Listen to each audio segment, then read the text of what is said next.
Copsa Mica and the surrounding area is black. That means the people are black, the houses are black, the trees are black, the grass is black. We can say the nature in this region, in this area, is dying or is dead.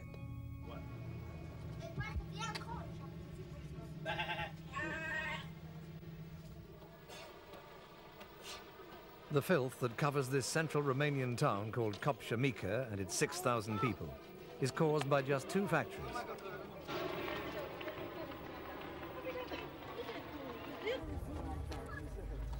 One makes the black powder used to make rubber. The other one is even more sinister. It produces zinc, lead and other metals and pumps out tons of poisonous chemicals. Before the downfall of Nikolai Ceausescu, those who lived and worked in Copsa Mica tended to accept the pollution as a fact of life. But today, they're starting to speak out. Production was number one. Number two was production. Number three was production. And that was the end of the story. People are at place 8, 9 or 10.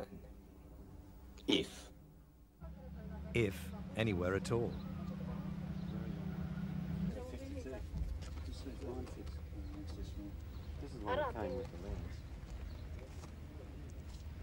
Life is hard for the people of Copsa Mica. Their surroundings, once a green valley at the center of Romania's wine-producing region, have been disfigured by decades of unchecked industrial pollution, and industry has not brought wealth. Many apartments have no hot water.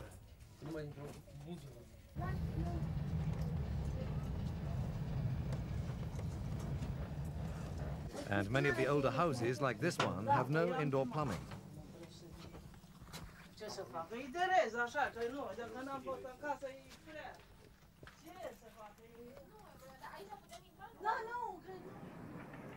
With no pollution control, there is only dirt and disease. For children born here, grime is part of life. One holds out a prized possession, a cake of soap. But when asked whether he'll work in the factory like his father, the answer is yes.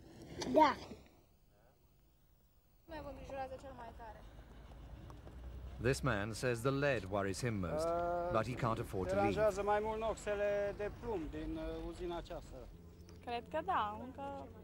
This young woman was born here, but she may decide to leave if she gets married and has a family.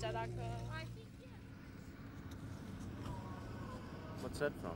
This 18-year-old worker says the scar is the result of an operation to clean up his lungs. He has a wife and 2 children and feels he has no option but to stay. There is work here, and there's always the chance that things might improve now that Nikolai Ceausescu has been removed. Crezi că ai să stai aici toată viața ta și ai să muncești aici? Nu știu. Restul vieții tale? Cred că da. But more than 6 months after the revolution, the new government has no money to introduce effective pollution controls. The factory's chimneys billow out 30,000 tons of soot per year. And for those working in the metals factory, there's the constant stench and taste of sulfuric acid.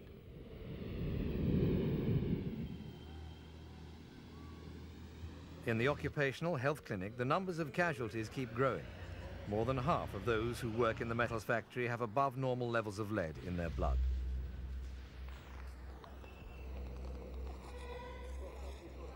Most patients complain of fatigue.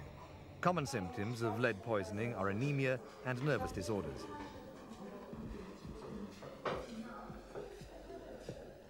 Other effects are abdominal pains and respiratory problems.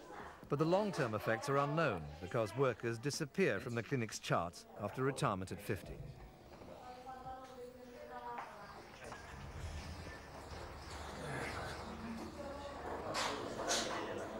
Doctors fear that future generations may suffer on.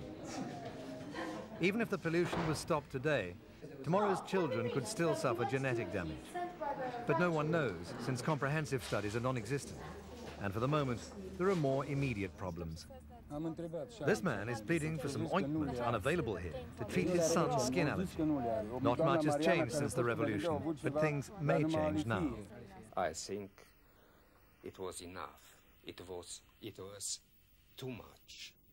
And today is time to say stop it. In March, one factory closed down for improvements, and there are plans for it to be entirely rebuilt. But to clean up the town would cost millions of dollars. Dollars Romania doesn't have. The new independent trade union visited Bucharest in January to press for higher pay and more safety equipment. The new government of Ion Iliescu promised to improve things in Copsa Mica, but it can't happen overnight.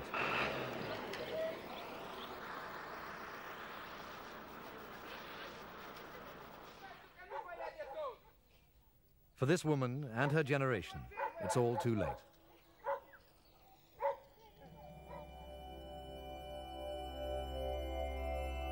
But if the pollution stops soon, there may be hope for the next generation.